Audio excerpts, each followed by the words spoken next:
this is the second video of the board special series 2024 और आज मैं आप लोगों के लिए लेके आई हूँ इलेक्ट्रोस्टैटिक चैप्टर के important questions. So this chapter is one of the most important chapter and electrostatic जो चैप्टर है हमारे बोर्ड्स में लाइक CBSE बोर्ड्स में इससे 7 मार्क्स के question. You can expect around 7 marks question from this chapter. Okay. So now I'll be listing and I'll be giving you some of the important topics, important derivation, and which is important for your board exams. Yeah. So यहाँ पे I'll be discussing first regarding the reasoning question also and as well as कुछ important derivation मैं आपको बताऊंगी जो कि आपके previous years में पूछे गए हैं लाइक लास्ट 10 ईयर्स में पूछे गए हैं. Because let me clear it from the very beginning कि CBSE में क्वेश्चन रिपीट होते हैं. I will say you with proof कि किस किस साल में कैसे क्वेश्चन रिपीट हुए. ठीक है. सो जैसे कि हम लोग बता सकते हैं कि अगर CBSE में क्वेश्चन रिपीट होता है तो we can predict the question very easily कि कौन सा क्वेश्चन हमारे लिए इम्पॉर्टेंट है एंड किस टॉपिक पर हम लोग को छोड़ देना है, किस पे हमें ज़्यादा फोकस करना है, किस पे हमें छोड़ना है. ठीक है. सो उस पॉइंट ऑफ व्यू से अगर मैं बताऊँ दिस इज अ चैप्टर जिसमें बहुत सारे डेरिवेशंस हैं. There are lot of numericals also and the numericals are not even easy, you know that better. So अगर मैं बताऊँ हमारे जो CBSE के क्वेश्चन पेपर डिज़ाइन होता है जिसमें कि 70 मार्क्स के क्वेश्चन में hardly will get 5 to 10 marks के numericals. There are not like numerical part से ज़्यादा क्वेश्चंस नहीं आता है. You will hardly get 5 to 10 marks के ही न्यूमेरिकल्स पूछे जाते हैं ज़्यादातर CBSE क्वेश्चन पेपर में. So we can expect mostly जो आपका क्वेश्चन पेपर है it consist of derivation and it consists of reasoning question. You may be asked to draw graph for certain quantities या फिर आपको कुछ रिलेशन डिराइव करने के लिए दे सकता है. तो न्यूमेरिकल बहुत कम ही पूछे जाता है. जो न्यूमेरिकल पूछे भी जाते हैं these are quite easy which you can be able to attend. आप उसको टैकल कर सकते हैं. सो स्टार्ट करते हैं फ्रॉम इलेक्ट्रिक फील्ड लाइन्स. अगर मैं इलेक्ट्रिक फील्ड लाइन से आप लोग को बताऊँ इलेक्ट्रिक फील्ड लाइन से बहुत बार क्वेश्चंस पूछा गया है. Like we will be seeing electric field lines से आपके 2 टाइप के क्वेश्चंस पूछे जाते हैं. ठीक है. First you may be asked from its properties. Electric field lines के प्रॉपर्टीज से आपको क्वेश्चन पूछा जाता है या फिर you may be asked to draw the electric field lines for certain quantities. और कुछ आपको दिया रहेगा क्वेश्चन में, कुछ डाटा गिवन रहेगा. Using that data you may be asked to draw the electric field lines. So properties में अगर हम लोग देखें 2 to 3 प्रॉपर्टीज ही हैं इलेक्ट्रिक फील्ड लाइन्स के जिससे कि क्वेश्चन पूछा जाए. For example why do electric field lines not form close loop. Electric field lines क्यों क्लोज लूप नहीं बनाते, क्लोज लूप नहीं बनाते. इस ये वाला question this property was asked in 2014 and 2012. 2012 and 2014 में ये वाला प्रॉपर्टीज आपको पूछा गया था as a reasoning question for 1 mark. Then second from electric field lines जो सेकेंड क्वेश्चन आप लोग को पूछा गया था like why do electric field lines never cross each other. Electric field lines कभी क्यों क्रॉस नहीं करते, why they did not intersect each other. ये वाला क्वेश्चन भी आपको 2014 में पूछा गया था. लुक आई एम गिविंग 2014 मतलब there are certain sets like आप लोग को पता होगा कि CBSE के जो क्वेश्चन पेपर है there are specification like CBSE prepares 2 to 3 types of question paper for all India basis, for Delhi region specifically and foreign based. सो उसके हिसाब से ये 2014 में पूछा गया है। अगर कंपार्टमेंट का भी क्वेश्चन वो सीबीएसई सेट करता है तो उसमें 2014 ईयर में this question was asked. Next question that was came from electric field line was, why must electric field at the surface of a charged conductor be perpendicular to every point in it? Electric field lines आप लोग को पता होगा, जब भी एक surface से वो लीव करते हैं या फिर एंटर करते हैं, they always enter and leave the surface at perpendicular और normal, right, at 90 degree.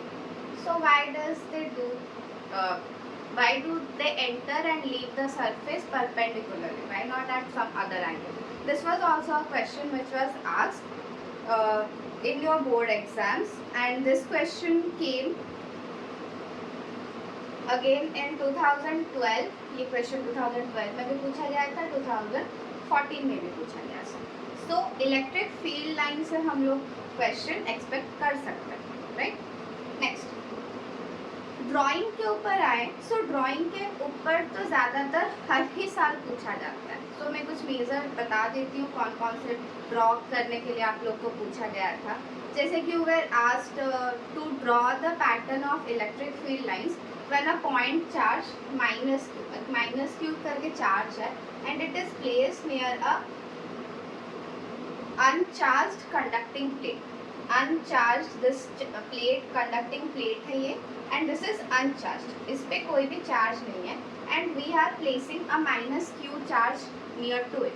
So we were asked, इसके लिए आपको फील्ड लाइंस बनाना है. What will be the field lines for this question? ठीक है, ये भी आपका 1 मार्क क्वेश्चन है and this question was asked in Delhi 2019. जो सीबीएसई क्वेश्चन पेपर सेट करता है for Delhi, specially for Delhi region, वहाँ पे 2019 में क्वेश्चन पूछा गया था. Again similarly to this question, एक प्लस क्यू चार्ज है and it is place near a uncharged conducting plate. ये वाला क्वेश्चन पूछा गया था ऑल इंडिया बेसिस 2017.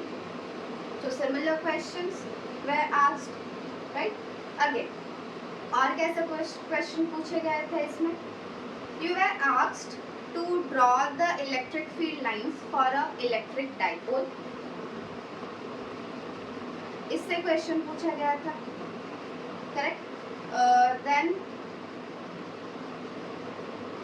अगर हम लोग देखेंगे, सो फॉर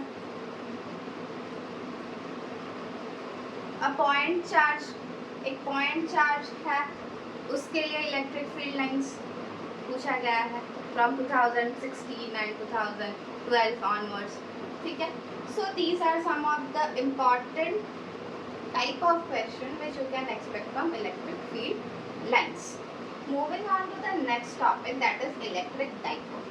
अगर मैं बताऊँ electric dipole, this is the most important topic क्योंकि इससे हर साल question आता है. Every year you can expect 1 to 2 questions from this topic, either as a 1 mark question, either as a 3 mark question, bit पे रहता है, या फिर आप एक 5 mark question में भी इसको एक्सपेक्ट कर सकते हैं as a bit.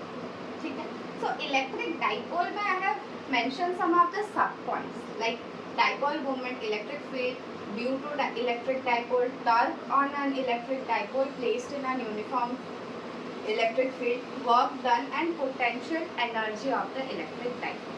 ठीक है, सो इसमें से अगर मैं बताऊं डाइपोल मोमेंट आपको डायरेक्टली क्वेश्चन पूछा गया है इन 2012, 2011. Define dipole moment of an electric dipole. ठीक है, ये गया एक बार पूछा गया था. अगर मैं फिर बताऊं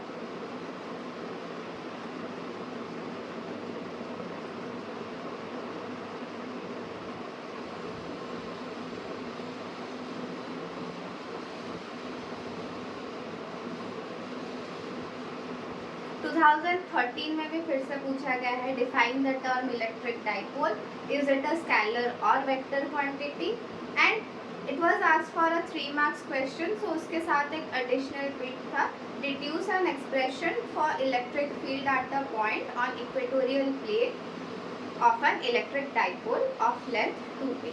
सो देखो आपको डेफिनेशन पूछा जा रहा है, direct definition, and it is asked frequently. जैसा कि मैंने बताया, the definition of electric dipole it was asked in 2011, 2012 and even in 2013। ठीक है, सो डेफिनेशन आप लोग याद कर लेना इलेक्ट्रिक डाइपोल का। And is it a scalar and vector quantity, for a safety purpose आप उसके डायमेंशन और यूनिट भी याद कर सकते हो। ठीक है, next electric field due to electric dipole. Electric field due to electric dipole अगर देखें, so we have two derivation regarding it. Electric field intensity for an electric dipole on equatorial plane and electric field intensity for an electric dipole on axial plane.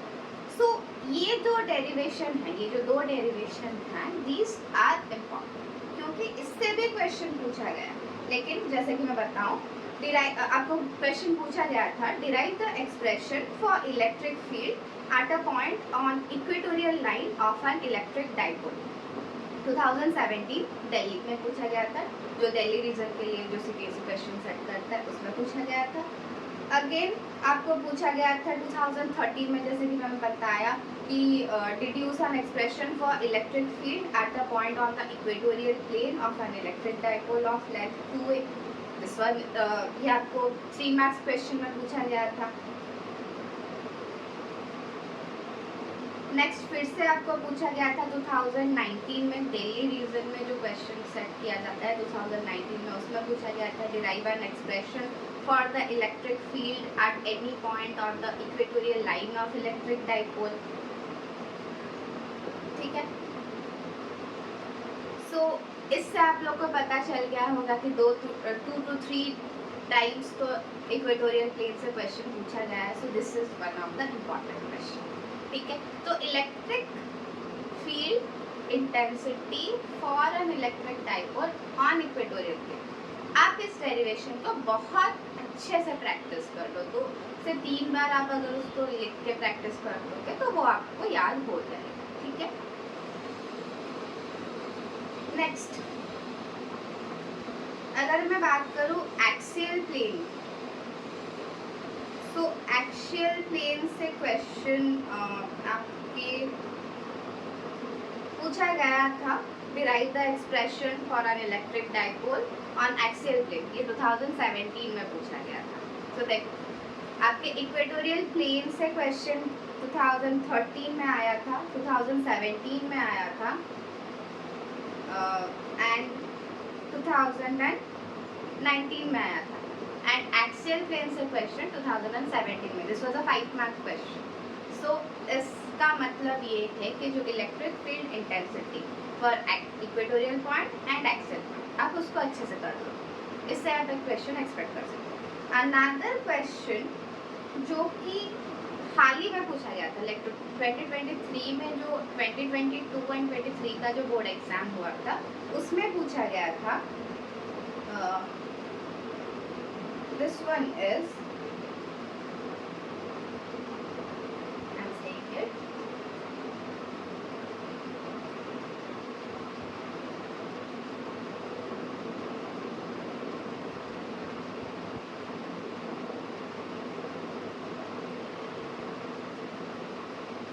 ये वाला question आप लोग को 2023 में पूछा गया था, derive an expression for the electric dipole for the electric field due to dipole of dipole moment p vector at the point on its perpendicular bisector. तो आपको एक्सप्रेशन डिराइव करना है for the electric field due to a dipole जिसका dipole moment है p vector at a point on its perpendicular bisector. अगर इसका मैं diagram बना के आप लोग को दिखाऊं, तो सपोज ये है -q पॉइंट, ये है एक +q, so this is a dipole placed at certain distance 2l। So इसका जो परपेंडिकुलर बाइसेक्टर है this point, at this point you have to find the net electric field. This question was asked in 2023 and this question was even asked in 2019. So देखो आप लोग यहाँ से अंदाज़ा लगा सकते हो कि जो मैं पहले स्टार्टिंग में बोली थी कि क्वेश्चन रिपीट होता है. So देखो क्वेश्चन बहुत बार रिपीट होता है. So आप लोग अगर लाइक मैं एक प्रीवियस वीडियो बनाई थी when to start and how to start your preparation. So उस वीडियो में भी मैंने ये पॉइंट एम्फसाइज किया था to get yourself up all the previous question of last 10 years. तो अगर आप लोग एक बुकलेट खरीद लेते हो जिसमें कि PYQs है topic wise like chapter wise करके और you can download the question last 10 year का question from CBSE website. So you will be identifying. आप 2-3 बार उसको एनालाइज करोगे तो आपको पता चल जाएगा कि क्वेश्चन कैसे रिपीट हो रहा है. So these are very important thing and इससे आप लोग का अंदाज़ा लग जाएगा कि कौन सा टॉपिक आपको छोड़ना है एंड कौन सा टॉपिक आपको पढ़ना है, which is important, right. Next, moving on. Torque on an electric dipole placed in an uniform electric field. अगर इसकी बात करें टर्क वाला क्वेश्चन, टर्क वाले क्वेश्चन से तो बहुत बार क्वेश्चन पूछा. This point torque on an electric field, ये तो शायद मैं बताऊँ तो फ्रीक्वेंटली इससे क्वेश्चन आता रहता है. For example I am saying it,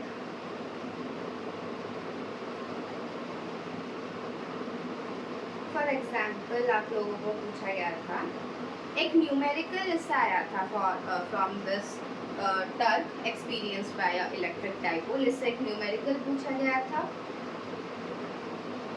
I will B मैं यहाँ पे आप लोग को इन्फॉर्म कर देना चाहती हूँ जो आपके प्रीवियस क्वेश्चंस में जितने न्यूमेरिकल्स आए हैं I will be trying to cover it in a separate video जिसमें मैं सिर्फ न्यूमेरिकल्स ही करवाऊँगी जो प्रीवियस क्वेश्चंस में आए हुए हैं, सो दैट आपको पता चल जाएगा, उसमें आइडिया लग जाएगा कि आपके न्यूमेरिकल्स किस तरह के आते हैं एंड आप उसको अप्रोच कैसे करोगे. So I will do it in a separate video. In this video, I am only confining myself to the derivation and to the reasoning questions. I hope you are clear with it. So देखते हैं. Okay. So ये 2014 compartment में question पूछा गया था. Like an electric dipole is placed in a uniform electric field E vector with its dipole moment P vector parallel to the field. You were asked to find the orientation of the dipole for which torque acting on it become maximum. किस orientation dipole को हम लोग किस orientation में रखेंगे in a uniform electric field so that the torque acting on it become maximum. इसका आप लोग अगर डेरिवेशन में प्रैक्टिस कर लोगे वहाँ पे कुछ स्पेशल केसेस है for theta equal to 180 degree and theta equal to 90 degree for theta equal to 0 degree.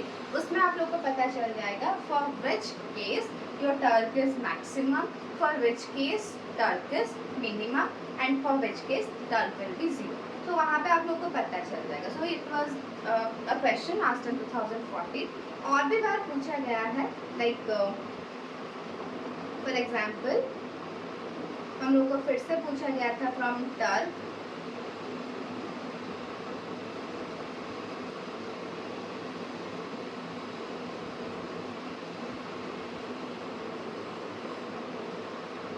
To 2017 में क्वेश्चन आया था obtain the expression for the torque experience by an electric dipole of dipole moment P vector placed in an uniform electric field E vector. यहाँ पे और एक question in addition to this था what will happen if the field were not uniform. अगर field uniform ना होता सो तब torque के ऊपर क्या इम्पैक्ट पड़ता.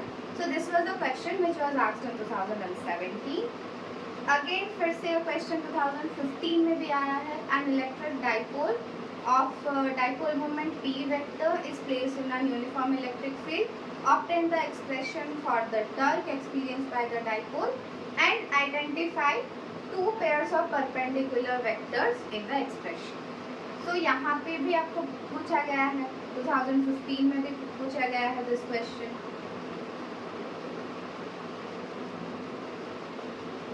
ग्रेट। नेक्स्ट अगर हम लोग देखें फिर से 2012 में भी ये क्वेश्चन आया था। N electric dipole is kept in an uniform electric field, derive an expression for the net turn acting on it and right its direction, state the condition under which dipole is in stable equilibrium and unstable equilibrium. ठीक है, this was again asked in 2012. Again आपका 2016 में भी इससे question है। Define the term acting on an dipole moment of D vector placed in an uniform electric field, express it in the vector form and point out the direction along which it acts. इसमें ये 5 marks का question है। This was your first bit. Second bit asked what happens if the field is non uniform. मैंने बताया था like 2017 के question में भी ये पूछा गया था what happens if the field is non uniform. 2016 में ये क्वेश्चन आया था, 2017 में था सेम क्वेश्चन। देख लो क्वेश्चन रिपीट कैसे हो रहा है। नेक्स्ट इसी में थर्ड बिट में पूछा गया था what would happen if external field is increasing. Bit में लिखा है parallel to your dipole moment and anti parallel to dipole moment. 2016 में क्वेश्चन तो देख लो 2016 में पूछा गया है, 2017 में पूछा गया है टर्क से रिलेटेड क्वेश्चन, 2015 में पूछा गया। मतलब कंसेक्यूटिवली हर साल इससे क्वेश्चन आ रहा है, हर साल। लाइक सो इससे आप लोगों को पता चल रहा होगा कि टर्क इज इम्पॉर्टेंट क्वेश्चन। यहाँ से अगर मैं यहाँ पे एक क्वेश्चन आप लोग को बताई थी 2012 में ये पूछा गया था ना, state the condition under which dipole is in stable equilibrium and unstable equilibrium. This condition like particularly this question for condition in which the dipole will be in stable equilibrium and in unstable equilibrium. ये part से question आप लोग को 2012 से ये question direct पूछा गया था। अगेन दिस वाज आस्क्ड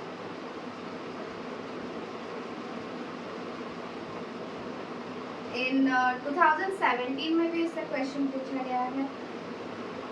2017 में ये क्वेश्चन आया था। Again we are asked this same question in 2010। Again the same question was asked for the condition of stable and unstable equilibrium in 2011 में पूछा गया था। क्वेश्चन देखो कितना बार रिपीट हो रहा है। अगेन यहाँ पे मैं और एक बताना भूल गई, that is derive the expression for electric dipole and उसमें जो टर्क एक्सपीरियंस होता है। It was again asked in 2015 also, बताया था।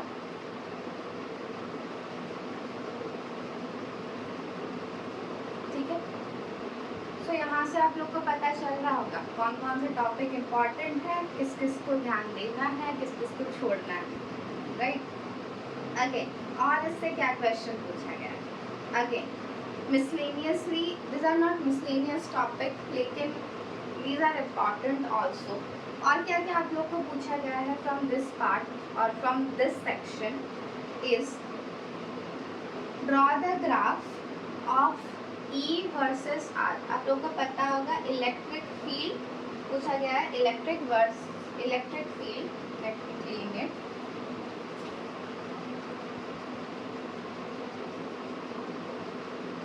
आप लोग को पूछा गया है to draw the graph of E versus R for R very very greater than L। ठीक है, ये आप लोग को पूछा गया था 2017 में क्वेश्चन आया है इससे। अगेन ये वाला क्वेश्चन आपको 1 मार्क के लिए पूछा गया था और 2012 में। इवन ये वाला क्वेश्चन 2022 में पूछा गया है, बताऊं तो it was asked in 2022 also. So this is important, E versus R the graph. ठीक है, so these are the important topic up to your turn. मैंने अभी तक कवर किया है important question from electric field lines, electric dipole तक के सारे क्वेश्चन। लाइक इलेक्ट्रिक डाइपोल में डाइपोल मोमेंट से क्वेश्चन आपको पूछा गया है, electric field intensity for an electric dipole and torque acting on an electric dipole. So I think this video इस वीडियो से आप लोग को पता चल ही गया होगा कि क्वेश्चन कितने फ्रिक्वेंटली ऑफनली रिपीट होता है एंड इसमें से जो भी इम्पॉर्टेंट क्वेश्चन हैं मैं फिर से कुछ अगर लाइक कुछ और मिसलेनियस क्वेश्चंस हैं जो कि छूट गया है मुझसे, मैं उसको भी कवर कर लेती हूँ. हाँ, यहाँ पे और एक बार आपको पूछा गया था to draw the graph for F versus R square. F versus R square का ग्राफ इलेक्ट्रिक फोर्स और आर स्क्वायर के बीच में क्या ग्राफ होगा उसको बनाने के लिए आपको पूछा गया है. अगेन आपको पूछा गया है, this was asked in 2011. So graph question पे ध्यान दीजिएगा, ग्राफ से भी क्वेश्चन आ रहा है. एंड अगेन आपको क्वेश्चन में पूछा गया है to sketch the pattern of electric field lines for a conducting sphere having negative charge on. एक कंडक्टिंग स्फीयर है, उसमें नेगेटिव चार्ज है, उसके लिए इलेक्ट्रिक फील्ड लाइंस पूछा गया है. फॉर एन इलेक्ट्रिक डाइपोल आपको पूछा गया है, 2011 में आया था ये question. So till now we have covered the topics up to electric dipole. This video is getting lengthy. In the next video मैं बताऊंगी इलेक्ट्रोस्टैटिक चैप्टर से जो आपका क्वेश्चंस पूछा जा रहा है from Gauss theorem. The next part that is the Gauss theorem and उसके जो एप्लीकेशंस है उसके रिलेटेड जो इम्पॉर्टेंट टॉपिक्स है I cover it in the next part. So stay tuned to this series. I request कि आप लोग इस सीरीज़ को बहुत प्रमोट करो, आप लोग इस सीरीज़ को बार बार देखो, यहाँ से क्वेश्चंस नोट डाउन करो, प्रैक्टिस करो, रिवाइज. आई वांट कि all those who are watching this video to score very good marks in your exam. All the best. Keep studying, keep learning and keep practicing. Thank you.